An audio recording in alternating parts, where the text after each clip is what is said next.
Hello, welcome back to my channel, or if this is your first time here, welcome. My name is Sarah, and on this channel, I cover anti-MLM and scam commentary. So if that is your sort of thing, I would love for you to subscribe, like this video, leave a comment, and with that, let's get started.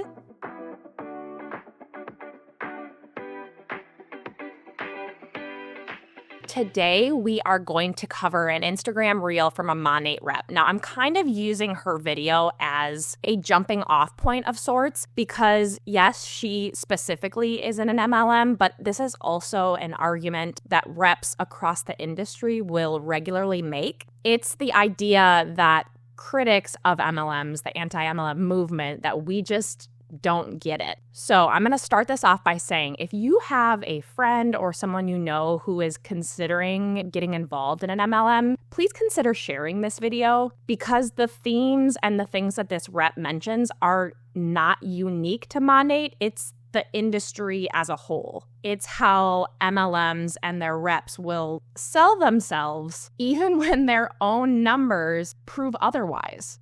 I'm on a little bit of a soapbox right now, going back and forth with an anti-MLMer today. It really got me thinking how ignorant so many people are about network marketing. I kind of understand because before I started this business, I really didn't understand what MLM was. There's a few main misconceptions about what it is that I do. I'm going to pause it right off the bat just because she says that people are ignorant about network marketing, but then she immediately goes on to say that she didn't know a lot about MLMs before she joined Monat. And I just want to point out that the people who are actively against MLMs, we're not all uninformed. I would almost argue that we are the opposite of uninformed and that we just know enough to avoid them. First thing is that only people that got in the beginning make money, or only the people at the top make money. That is just not true. I honestly think about corporate America. I think about the normal 9 to 5 that people work that gives them, me, because I'm still one of them, 2% raise, 3% raise, maybe if you're lucky, a 5% raise. You are at the whim of who's ever your boss. You don't have the opportunity to earn as much as you want, put in the effort and earn as much as you want. All right, so let's actually start really diving into the claims that she's making. She says that it's a myth that only people at the top make money. And then without actually addressing that or proving that that claim is false, she immediately is talking about corporate America. Instead of addressing the realities of MLM incomes, she is focusing on 9 to 5 jobs like that somehow makes MLMs look better. But this is the thing. It's not a myth. It is literally how the structure works. MLMs are built on recruitment, not on product sales. The people who get in early before the market is flooded and oversaturated, or those people who have a massive social media following, they are the ones who have a shot at making the real money. Everyone else, they're just the fresh recruits who are feeding the system. And me saying this is not a guess. It's not a hypothesis. Monat's own income disclosure statement lays it out for us. If we look here, 94.6% of reps in Monat make an annual median income of $0. The people who are earning real money are a tiny fraction of the total reps. And those top earners only get there by building a massive downline of reps who will never reach their same level. Now, yes, there will always be some exceptions to this, like people with big online followings or pre-built networks, especially if they're coming over from a previous MLM. They can maybe make it work, but for the majority, it's not reality. The later you join, the fewer people there are to recruit. The market gets saturated and the demand for overpriced shampoo and hair products dries up. And only the people at the top will continue profiting as new reps cycle in and spend money and then eventually quit. So no, it is not a misconception that only top reps make real money. It's the foundation of the entire business model. And then she takes it a step further by saying corporate jobs are the real problem because they only offer 2 to 3% raises and you don't get to earn as much as you want. But in a real job, you get a stable paycheck, often raises and promotions based on your performance, and you have actual legal protections, benefits, and job security. Meanwhile, in Monat and MLMs in general, there's no guaranteed paycheck no matter how hard you work, and your ability to earn is directly tied to recruitment, not just product sales. And I'm not saying that because it's just like a feeling I have or my preference against MLMs or my dislike of Monat. I say this because it's in their compensation plan. Reps can earn a commission on product sales, but a living wage in the United States comes from building a team. To climb the ranks in the compensation plan, reps must recruit and maintain an active downline. Personal sales alone will not get you to climb the ranks, and higher ranks require multiple active lines, meaning their recruits must also be selling and also be recruiting. And their bonuses, like the block bonus, the Mo neighborhood bonus, and rank advancement bonuses, only pay out when a rep brings in new customers and new recruits. And then their unilevel and generational bonuses are based on downline sales volume, meaning top earners profit from the purchases of those beneath them. So just for an example, for just one rank in Monat, Managing Market Mentor, or MLM, is the 8th highest rank for this IDS. They did just recently add a new rank, but for this income disclosure statement, it's the 8th highest rank. So up there, just 0.06% of reps make it there, and they earn an average annual gross income of $57,976. And the median of that rank, $45,385, which means that even at that rank, the 8th highest rank, many reps are making a lot less than that. And getting to MLM, it's not just about selling shampoo. It's about recruitment. To qualify for this rank, a rep must maintain 4 active lines, which are downline recruits who are also actively selling, have at least 1 managing market builder, MMB, in their downline, and have at least 2 associate market mentors, AMM, under them. I guess I've just never had someone say what you do is predatory on other people. The average person only makes $900 a year annually in an MLM. Good thing I'm not average.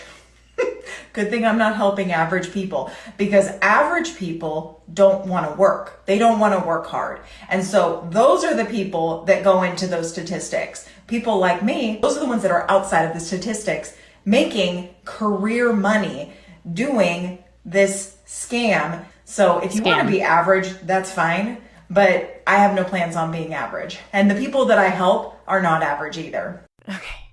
I'm sorry, but who is this type of stuff resonating with? I cannot fathom having a mentor and having them speak like this. I'd be out of there so fast. It's so condescending. But aside from that, what I take from her whole "I'm not helping average people because average people don't want to work" is if you don't succeed in Monat, it's not the system's fault. It is your fault for not working hard enough. And that is literally how this scam shifts the blame onto its victims. Because let's just call this for what it is. This is a scam, and the reps who they bring in are more often than not victims. They make failure seem like a personal flaw instead of an inevitable outcome of a broken system. This is the caption of the reel. It starts with, "Normally the ugly comments about what I do don't get to me and I just ignore them. But tonight I let myself get into it with someone throwing shade on what I do." And really quick, the comment that she's referring to, she does have it on screen, and it says, "You sell Monat. It is an MLM. Insinuating women can have the option to become part of your downline and make enough money to compensate for their jobs is so predatory. The average annual income for a rep is under $900. I'm sure that's going to pay the bills. Okay, back to her caption. She says, and it actually got me thinking how many misconceptions there actually are about network marketing, and it makes sense. I really had no idea what it actually was before I started doing it myself. Number one, the concept of uncapped income and being able to make as much as you are willing to work for is foreign to most people. Most people are programmed to be grateful for their 3% raise a year and have no ability to move beyond their circumstances in their regular jobs. All right. This caption is long, so I am going to just take it point for point. I mean, she literally numbers part of it, so I'm going to take this. So point number one is this whole uncapped income that Monat has that traditional jobs don't. She's claiming that most people don't understand the concept of uncapped income. She says the concept of uncapped income and being able to make as much as you're willing to work for is foreign to most people, and that traditional jobs keep people trapped with their measly 3% raises. Literally no one is confused on the uncapped income part. We all understand what it means. The issue is where the money actually comes from in the MLM. The vast majority of Monat reps aren't going to make money from overpriced shampoo because there is not a demand for it. That's why they have to recruit to have any shot at making money. And just to reference her specifically saying uncapped income, sure, Monat doesn't put a limit on how much money you can make, but we see that 99% of people will never see those big paychecks. The median income of 94.6% of reps, $0. And before we move on through her caption, I want to reference some of the comments that she got on her Instagram reel, because unsurprisingly, they're also trying to discredit what the anti-MLM movement says about their industry. One rep says it's ignorance. When they see those figures on the disclosure statement, they don't realize that legally Monat has to report all market partners. This includes customers who only sign up that way for the bigger discount, but with zero intention to do the biz. That's a huge chunk of the percentage, which brings the entire percentage down because they all sit at $0 commission. I made $900 in my first month in biz, just bonuses, plus commission on top of that. First of all, it's not ignorance. We are literally looking at the statistics from the FTC. And if you want to say, I don't believe that, I don't believe what the FTC has to say, do you believe Monat? Because if you do, and I assume you do, their income disclosure tells us everything we need to know. And that person's comment makes it very clear to me that they don't understand MLM regulations. This rep says they don't realize that legally Monat has to report all market partners. And what she's referring to there is that she believes Monat has to legally release an income disclosure statement and that there's regulations around what they need to put on that income disclosure statement. No, they do not. Monat does not need to publish this statement. They choose to put this out there, and even their own numbers make the business look terrible. And beyond that, if so many reps are signing up just for the discount and not to run the business, what does that tell you? I personally assume it's because the product prices are too high and the product isn't selling on its own. Monat wants people inside their compensation plan, even if they never sell a thing, because every purchase, discounted or not, still makes the company and the uplines money. And then in her same comment, she says, well, I made $900 in my first month.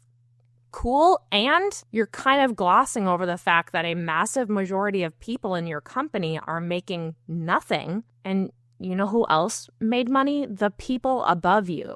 And they made it off of you, just like you'll need to sign up more people to sustain that income. These top reps love to use their own income as proof that success is possible, but they never explain where that money is coming from. Because if 94.6% of Monat reps make a median annual income of $0, that means that for every one rep making money, hundreds, if not thousands, are losing it. Then there's another comment from a very high up rep who says the average also includes inactive people, which is actually wild that it's still that high. First of all, yes, the average does include inactive people. You know why? because Monat doesn't separate them out when reporting on earnings. And I fully believe that that's an intentional decision. They lump everyone together, regardless if you made a sale or not, to obscure how few people are actually making money. I think that this tactic helps bury the failure rate. If Monat only reported earnings of active reps, the people who are actively working the business, the numbers would be even worse. So instead, they pad the stats with those people who technically signed up but never made any money, which in turn makes it easier to dismiss the reality that even the so-called active sellers are barely making anything. So I don't believe this is like some innocent choice. It's yet another deliberate strategy to make this business look more legitimate than it actually is. And I don't want to ignore the second part of that rep's comment. She says, which is actually wild that it's still that high. Still that high, the average annual earnings for 94.6% of reps is $63. The median is $0. That's not high. That's embarrassing. Even if you stripped out every single inactive rep and only looked at those who are actively selling, the numbers still would not look good, because the vast majority of people who are actively trying to work the business still do not make money. And that is why the median listed in income disclosure statements is so important. Monat and other MLMs will list the average income to make it look like incomes are higher than what they actually are. But when you look at the median, the reality is much harder to ignore. When Monat throws around this average income, they are not giving you the full picture. Because when we look at any particular rank, the average is going to include those highest earners within that rank grouping, which pulls that number up and gives the illusion that everyone within that rank is making more money than they actually are. The median tells us what the middle person, if all of the reps are lined out, what the middle person of that list is making. And in Monat's own report, the number is brutally low.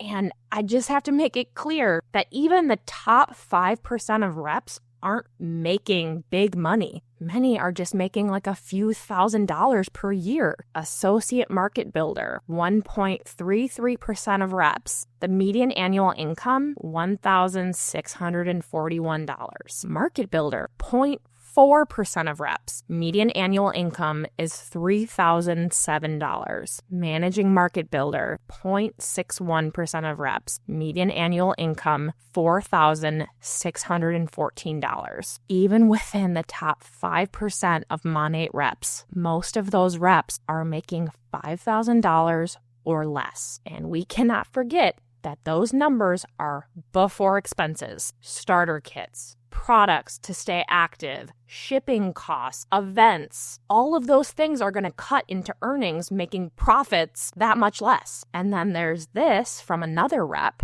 Not to mention the average is taking everyone who even signs up for a product pack and never ends up selling into account just because they want the discount. This is commonly the default response when someone says the numbers do not look good. And what I have to say to that is if most of your business owners are just customers, then what you have is not a business. It's a glorified customer loyalty program where people are basically paying to sign up to sell things back to themselves. If Monat wanted their income disclosure statement to be clearer, they could separate out who only signed up for the discount and not to actually work the business. But they don't, and they likely never will, because if they did, these income disclosure statements, if possible, would be even more embarrassing. All right, back to her caption. Number 2, people think it's some kind of cult. What they don't realize is that this is a common go-as-you-please type of opportunity with no overhead. You can work it as hard or as much as you want and make as much money as you want and are willing to work for, but no one is holding your hand. You don't have to take PTO or be told to take a lunch break. It truly is on your own time. There is a lot happening in just that one section of this. She starts by saying people think it's some kind of a cult and then goes on to talk about the business. People don't call MLMs commercial cults because of flexible schedules or no PTO. Like, no one is out here saying, oh, you work from home? You must be in a cult. The reason that MLMs get compared to cults and high control groups is because of their manipulation tactics. Financial manipulation, emotional manipulation, psychological manipulation. And once you break it down, the parallels are hard to ignore. So, to start this next section off, I'm going to address the cult part of her statement, and then we will get into the rest. One of the biggest red flags, in my opinion, of a high control group is how they handle failure. In an MLM, if you don't succeed, it will never be because of the structure of the business. It will be because of your lack of work ethic. Dr. Stephen Hassan, who is a leading cult expert, calls this part of it thought control. That convincing people that any negative outcome is due to their shortcomings, not the structure that they're trapped in. MLMs operate in that same way. They strip every safety net that a typical job would offer, like no health insurance, no guaranteed paycheck, no legal protections, and no HR department. Then, when people inevitably struggle, they're told it's because they didn't want it bad enough. That isn't business coaching. It's manipulation designed to keep people spending money while simultaneously blaming themselves for not succeeding. And then another key tactic is financial manipulation. They keep people financially invested even when they're not making any money. The FTC warns that a lot of MLMs are a pay-to-play structure where reps or participants in the company have to continue to buy products to remain eligible for compensation. This can mean things like starter kits, monthly product purchases to stay active, conferences, training events, travel, social media ads, marketing materials, etc. MLMs will claim that there's no overhead, but that's not true. Unlike real businesses, MLM reps have to spend their own money to stay active. And Monat's own income disclosure statement shows us that most of those people are not going to make that money back. And then another cult tactic is their love bombing. A massive reason as to why people stay in MLMs, even when they are consistently losing money, is the intense psychological manipulation that they are put through. One of the most effective of those in MLMs is love bombing. It's the overwhelming flood of praise, support, affection that's all designed to create an emotional attachment. The term of love bombing was coined by the Unification Church and is widely recognized as a manipulation technique that is used by high control groups and cults and MLMs. And they use it to gain trust and to ensure compliance. The BITE model, which we've talked before about briefly on this channel, which was developed by Dr. Hassan, stands for Behavior, Information, Thought, and Emotional Control. And this model explains how groups like MLMs gain control over their members through psychological manipulation. Joining an MLM almost always includes like an immediate flood of encouragement, excitement, praise from other reps. This isn't just about being welcoming. It's a form of emotional control. And this love bombing isn't genuine support. It builds loyalty and obligation, which makes it a lot harder to leave because recruits and reps feel indebted to these people. And as the recruit becomes more involved, the love bombing almost always starts to fade away and direct control starts to happen. Reps will often feel pressured to cut off negative people, which could mean other friends or family who have expressed concerns, or they're told to only surround themselves with other MLM members, which kind of creates this us versus them mindset. And any doubts are dismissed as negativity, or you have a losing mindset. And all of that creates an echo chamber. It cuts them off from outside perspectives while keeping them fully immersed in just the group's messaging. And then if they do ultimately decide to leave the MLM, to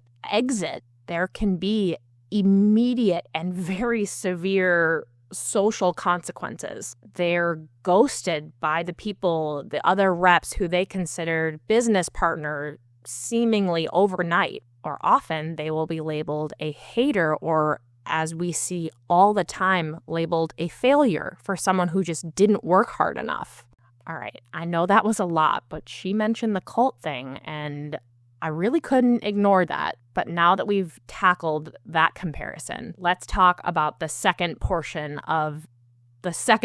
of her caption. So she says in her caption again, this is a common go-as-you-please type opportunity with no overhead. You can work it as hard or as much as you want and make as much money as you want and are willing to work for, but no one is holding your hand. You don't have to take PTO or be told when to take a lunch break. It truly is on your own time. Which, just to say that all again, like, what does that have to do with cults? I don't understand why those were grouped together. And just to respond to all of that, like, that does sound great. That does sound like work freedom, except that's not how MLMs work. She says that there's no overhead, and we briefly discussed this before, but it's just not true. You have to spend money to sign up, and then you have to continually spend money to stay active. And I'm not going to list out all of the expenses again that Monat reps will incur, but I said them earlier and they still stand. Then she goes on to say, work as much or as little as you want. But that's not true in MLMs. Income is tied directly to constant recruitment and constant selling. If you don't sell, you don't make money. If you don't recruit, your rank stalls, or you can ultimately fall down to a lower rank.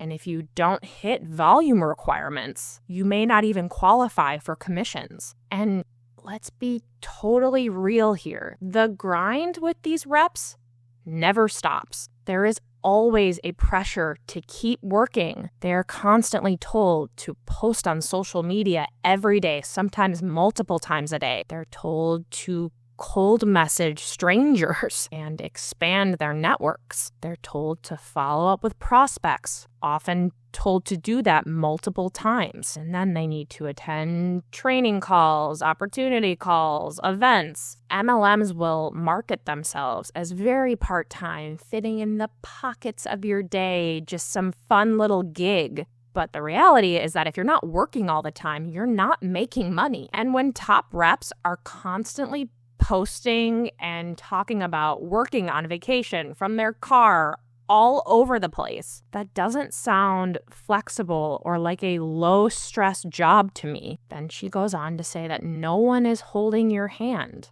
which to me it sounds like she's framing that as a good thing, which I can maybe understand. But in reality, the system is full of like unspoken rules and pressure. If you don't post enough, your upline's going to check in on you. If you're struggling, you'll be blamed for not working hard enough. And if you question anything, you're likely going to be labeled as being negative. Then she goes on to say you don't have to take PTO or be told when to take a lunch break. It truly is on your own time. No PTO means that you don't have a guaranteed income if you have to take time off. There are no set hours, which likely means a constant pressure to keep working. And not having a boss for some people can be good, but for others that can mean no structure, no stability. And further than that, it can mean no worker protections. And I've worked for myself for like 7 years at this point, not in an MLM, of course, as a blogger. And I do genuinely love what I do and being able to do this. And it's a good fit for me. But if I'm being real, there are a lot of positives of a traditional job. You always know when your next paycheck is coming. If you're sick, you can take a day off without the fear of losing money. You don't likely, unless you're in sales, have to chase sales just to make ends meet. And when you clock out or leave the office, you're almost always just done with work. I know that's not always the case depending on what industry you're in, but for a lot of people, when you leave the office, your workday is done. I say all of this because reps consistently act like having a 9-to-5 is the most unimaginable, painful thing ever, when in reality, it offers a lot of stability. Okay, Moving on in her caption, number 3, people think that it's all about just getting people in your downline and that network marketing preys on vulnerable individuals. But at the end of the day, you can get as many people in as you want, but if they aren't willing to work as well, you literally make nothing on them. It's about helping people change their circumstances, but the work has to happen. There are so many more. So she says that people think that they prey on people, but that it's about helping people change their circumstances. And in that whole section, she acknowledges that recruiting is a necessity, but then it's like she's trying to soften it by saying, well, they still have to work, which is right, because if they don't work, she doesn't get paid. All right, moving on. She then says, but the reality is that this is the biggest and best equal opportunity employer in the world. No experience or background is necessary to literally change your life. Okay. First off, Monat is not your employer. There's no salary, there's no benefits, there's no job security. When I'm recording this, it is February, which means I can assume that these reps from Monat have received or are about to receive a 1099.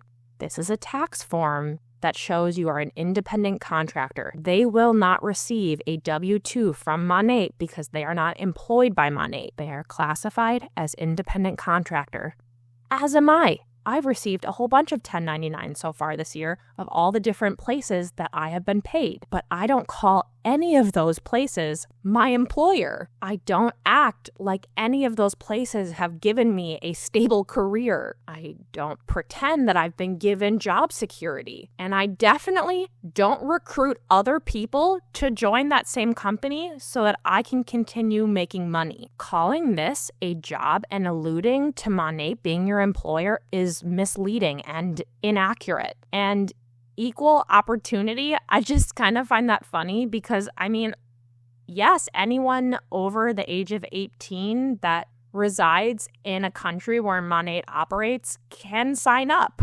But that doesn't mean that anyone can succeed. She goes on to end with this.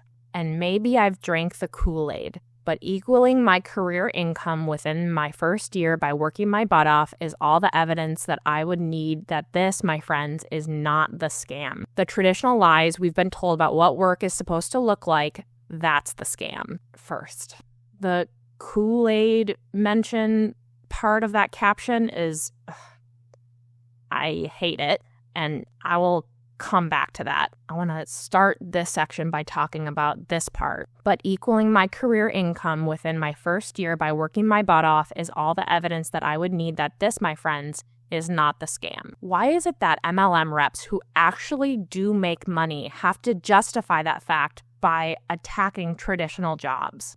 I think it's because they can't actually prove that MLMs are a good opportunity. So they have to sort of convince you that everything else is worse. And I should point out that this is the same rep that I covered recently who was talking about founder shares. I will link that video below so you can go and take a look. So to reference back to what she said, equaling my career income within my first year by working my butt off is all the evidence that I would need that this, my friends, is not the scam. So did she sell shampoo?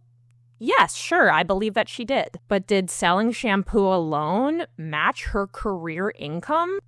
Not a chance. To get those founder shares, she had to recruit. And I know that for sure because Monat's bonus structure for these founder shares is framed around building out a downline. She didn't just sell products. She stacked a team beneath her. And that is exactly how these MLMs function. The people at the top are not making big money just by selling the product, just by selling shampoo. They make it by recruiting a supply of people who will never reach their same level. So when she's talking about matching her career income, I just want everyone to remember that it's not coming from her personal sales volume. It's coming from the system that requires constant recruitment and constant spending of those people below her. And now the phrase of drinking the Kool-Aid. To go back, she says, and maybe I've drank the Kool-Aid. And I know that this is a very commonplace term, but because I am who I am, I can't not address it because this is a a line that has become so commonplace, and I don't like it. This phrase comes from one of the most horrifying mass tragedies in modern history. The Jonestown Massacre wasn't some metaphorical cult buy-in where people just drank some juice. It was a forced mass suicide. Over 900 people, including children, were made to drink cyanide-laced Flavor Aid, because that's the other thing. It wasn't even Kool-Aid brand, but they didn't choose this. Armed guards were surrounding them and stood by to ensure their compliance. And many of those who resisted were forcibly injected. These people were coerced, and some of them were physically forced to drink this poison by a cult leader who told them it was for their own good. And I assume that this rep didn't have the intention or mean it that way. It's a phrase that gets thrown around all the time, and I think it's become so normalized that people don't really realize what they're saying. But making light of joining a cult and blindly following a leader, especially when you're talking about MLMs and how they do or don't manipulate people into doing things, is not great. And honestly, that's kind of a good way to maybe sum up this entire video. People not thinking critically about what they're saying, what they're doing, what this business structure actually entails. These reps are regularly calling people ignorant about how MLMs work. But in this rep's case, in her own words, she said that initially she didn't know how they worked either. She dismisses the financial reality of this business, while Monat's own income disclosure shows us just how bad it is. She downplays recruitment while actively benefiting from it, and she's claiming freedom and success while standing at the top of a system where most people are statistically guaranteed to fail. I feel so frustrated when I cover things like this because these are not misconceptions. We are not ignorant. These are facts. The things that these reps say are deliberate marketing tactics. They're designed to make people feel like they are the problem when they inevitably don't make money. And that is why MLMs are so insidious. They do not just take people's money. They take their time, their trust, their money, and often their close relationships. They are selling a dream that statistically almost no one will ever achieve. And when the reality doesn't match up, they will do everything to make sure the blame is not on the system itself, but rather just on the person or the people who bought in. And that's one of the most frustrating parts, because the people who are the loudest when defending MLMs are usually the same people who need it to be true the most. And with that, that is all I have for you guys today. Thank you so much for watching. If this video resonated with you, or you know anyone who maybe would benefit from this information, please do consider sharing this video. And if you haven't yet, please like the video, leave a comment, even if it's just great video or something like that. It really does help me out. And if you haven't yet, of course, please subscribe to the channel. I love doing these videos, and I will see you guys in the next one. Bye!